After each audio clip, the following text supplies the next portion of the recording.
وحسينا يا شيخ أحمد قرهم با ضد السوين وده جيسنيي والحق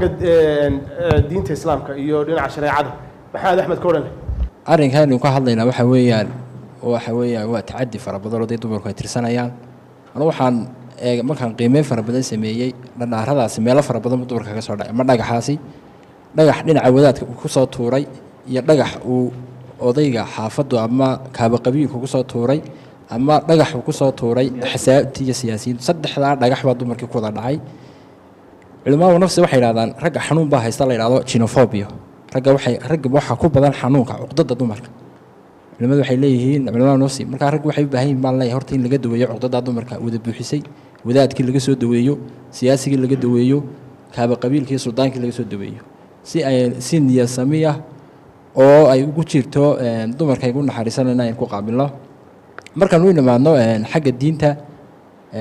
madaahibta iyo madrasadaha way kala duwan yihiin madrasadaha iyo aragtiyuhuna way kala duwan yihiin laakiin cadaalad xumada wadaad fara badan haysta waxa kamid ah fikirka ka duwan ma sheego wadaadku fikirkiisa uu doonayo inuu iib geeyo kan ka soo horjeedana uu qarinaya si ama magac uu ilaashanayo ama koox diimeed uu ilaashanayo ama masab uu ilaashanayo ama uu ilaashanayo masaajidka uu jooga saan dib uga imanin ayaa laga yaabaa inuu qariyo fikirka marka la baarayo waxa culimadu ka hadlaan khaliifatul ulama baa la yiraahdaa gabadhu inay dawladaha muslimiinta oo dawladii muslimiinta waxa ugu dambeysay dawladii Cusmaaniyiinta 1928 waati burburtay waxa ka dambeeyay dawlad caalam islaami maamusho dhan ma jirto hadii la yiraahdo ko 54 dawladood ama dhowr ka tukaa dawladaha caalam islaami ka jira hal madaxweynaha loo sameeyo culimadu taa way diideen laakiin wixii khaliifka ka soo haray bay yiraahdeen inay dawlad madaxweyne ka noqoto inay ka noqoto madaxweyne ku xigeen inay ra'iisul baarlamaan ka noqoto inay xildhibaan noqoto inay wasiir noqoto ma diidana markaynu soo qaadano tusaalaha waaqiciga Pakistan oo kale markaynu soo qaadano Bangladesh oo kale iyagu waa axnaaf wafiqul xanafiya iyagu badanaa ee awood saaran xanafiyada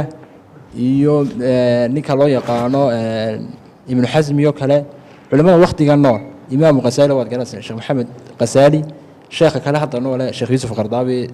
qadar degan dhammaantood waxay isku waafaqsan yihiin dumarku inay xil qaban karaan talo maxay cuskanayaan in la xujada loo gaada fiican xujada loo cuskanaya waxa kamida Ilaahay subhanahu wa ta'ala quraanka markaynu akhrino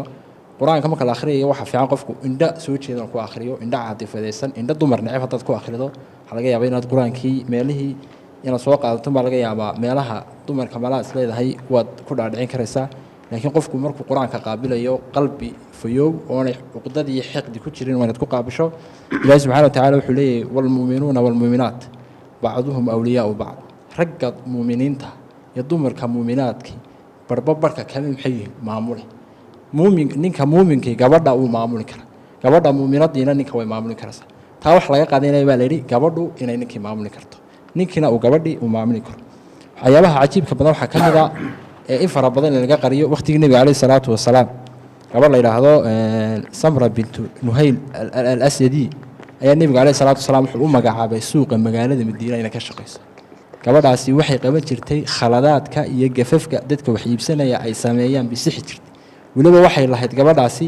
koox la shaqeysay iyo staff bay lahayd qofkay ku aragto isagoo khalad sameeyay iibkiya iyo beeca uu sameeyay khaldamay khiyaamo sameeyay ulbaysan jirtay way garaaci jirtay nabiga kaleey salaatu wasalaam isagoo nool buu xil u dhiibay gabadhaasi markii uu nabiga kaleey salaatu wasalaam tiisi timid waqtigii Umar Abu Bakr bay waday waqtigii Umar markii la yimid gabadha tii Allah u timid Umarna wuxuu magacaabay gabadh loo yaqaan shifaana muddo dheer bay waday xilka way waday marka waxaan aaminsanahay oo sida culimo fara badan ku tageen in ayna diintu aanay dib dumarkii ku ahayn laakiin dibtu ku yahay tahay qofkii diinta turjumay waa mahadsantahay sheekh